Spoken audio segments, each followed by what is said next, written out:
panel technique, c'est son terme exact, sert à évaluer les éléments réalisés par chacun des patineurs ou des couples.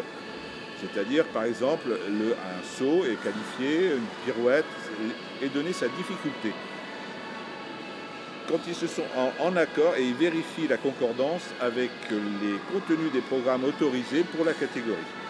Donc ceci, c'est la partie technique. La deuxième partie, qui est effectuée par les juges, consiste à noter la façon dont sont réalisés les éléments techniques. Ce sont des notes qui vont de -3 à +3. -3, c'est raté, +3, c'est très bien fait.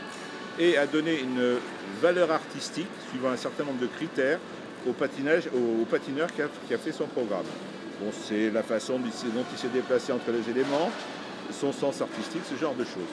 Donc vous avez deux parties, une note technique et une note artistique. On ira voir tout à l'heure un panneau d'affichage et vous allez vous en apercevoir, on voit les deux parties. La somme de ces deux notes va vous donner le score du patineur pour la compétition. Le panel technique indique à tout le monde, et ça arrive sur l'écran des juges, les différents éléments. Et chaque élément, à ce moment-là, chaque juge n'a plus qu'à appuyer sur un élément, il peut le revoir sur l'écran parce qu'il a été enregistré en vidéo et le noter. Alors les notations, déjà, ça a changé en 2005. Avant, on avait les 6-0, on avait des notes comme ça, puis maintenant, c'est des points.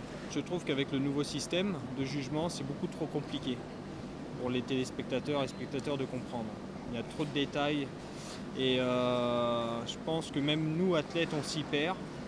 Donc les spectateurs vont se perdre aussi.